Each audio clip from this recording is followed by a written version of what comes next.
안녕하세요. 일간 유정식입니다.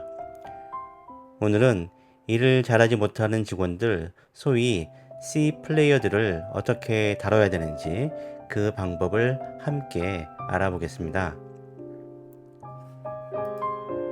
새로운 팀을 맡게 되면 가장 먼저 해야 할 일 중 하나는 팀원의 능력을 파악하는 것이라 말할 수 있습니다. 크게 팀원들이 각자 맡은 역할에 적합한 역량을 지녔는지, 스스로 일하고자 하는 동기는 어느 수준이고 새로운 스킬을 습득할 자세가 되어 있는지, 또 동료들과 원만한 인간관계를 구축할 수 있는 능력을 지녔는지 등을 평가할 수 있는데요.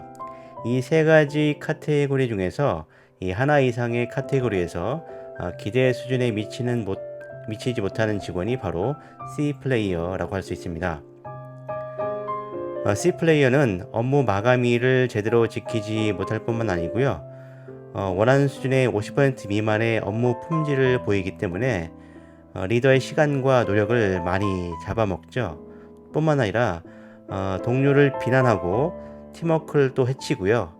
외부 요인을 핑계로 대서 반성의 기미를 보이지 않습니다. 그리고 업무를 구체적으로 지시하지 않았다며 오히려 리더를 비난하기도 하죠. 이런 C 플레이어들은 타인의 성과에 악영향을 끼치고요. 동료들의 의욕을 꺾어버립니다. 리더는 이렇게 일 잘하는 직원들의 동기와 성과를 저해하는 C 플레이어들을 좌시하지 말아야 됩니다. 그렇다면 어떻게 해야 할까요?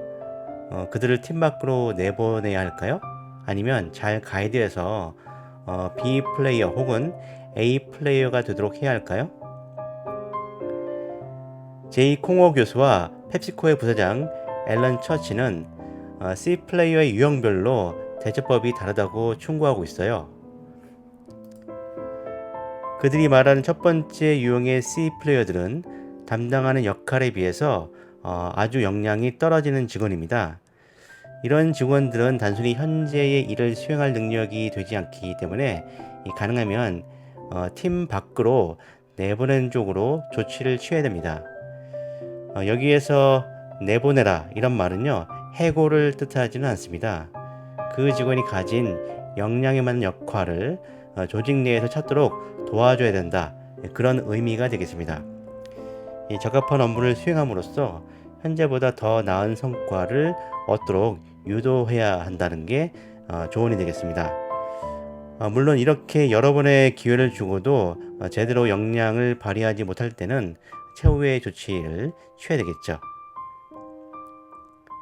두 번째 유형은 역량은 있지만 여러 가지 이유로 일하고자 하는 동기가 매우 저조한 C 플레이어들입니다. 이들에게는요, 리더의 적극적인 코칭과 피드백을 통해서 다시 업무에 몰입할 수 있도록 해야 합니다. 어쩌면 그들은 본인이 발휘할 수 있는 역량보다 낮은 업무를 수행하고 있기 때문일지도 모르거든요. 혹은 지나치게 어려운 업무를 맡고 있어서 노력하고자 하는 그 의욕 자체가 생겨나지 않기 때문일 수 있습니다. 리더는 이렇게 동기가 떨어진 직원에게 어떤 업무가 적절할지, 그들에게 필요한 변화가 무엇인지, 어떤 업무를 원하는지 등을 각자의 상황을 면밀하게 관찰해야 합니다. 또한 팀 운영 방향에 그들의 의견을 반영함으로써 소속감을 높여주는 것도 한 가지 방법이 된다, 이렇게 볼 수 있습니다.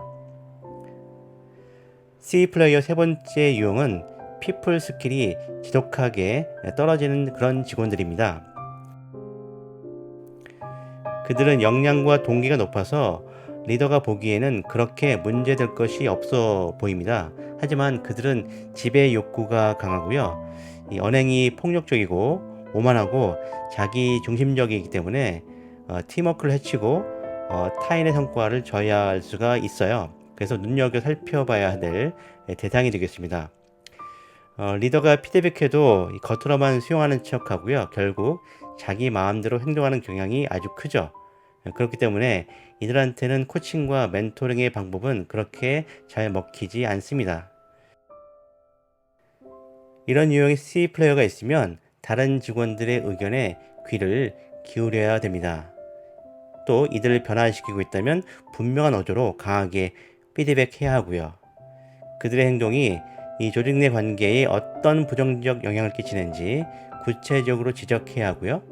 무엇을 하지 말아야 되는지 그것도 솔직하게 이야기할 수 있어야 됩니다.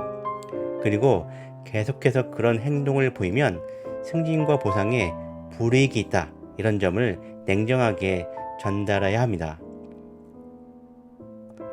이 컨설팅사 맥킨지의 설문조사에 따르면 19%의 관리자들만이 회사가 C 플레이어들에게 단호한 조치를 취한다, 이렇게 생각하고 있다고 해요. 대부분의 기업들은 사전에 충분한 기회가 있었음에도 불구하고 C 플레이어들을 방치하다가 결국은 불미스러운 상황을 발생시키고 맙니다. 이 크고 작은 조직을 맡게 될 때 제일 처음으로 해야 할 일이 C 플레이어를 발견하는 것임을 기억하시기 바랍니다. 신규로 리더의 직책을 맡는 자들에게 C 플레이어 파악하기와 대처법, 이런 실천적인 교육도 필요하지 않을까요? 역량, 동기, 피플 스킬이 저조한 직원들에게 무엇을 어떻게 해야 할지 계획을 수립하고 실천하시기 바랍니다. 또한 어쩌면 리더 자신이 직원들을 C 플레이어로 만드는 원인일 수도 있기 때문에 스스로도 변해야 한다는 마음을 가져야 합니다. 오늘 에피소드는 이것으로 마치겠습니다. 감사합니다.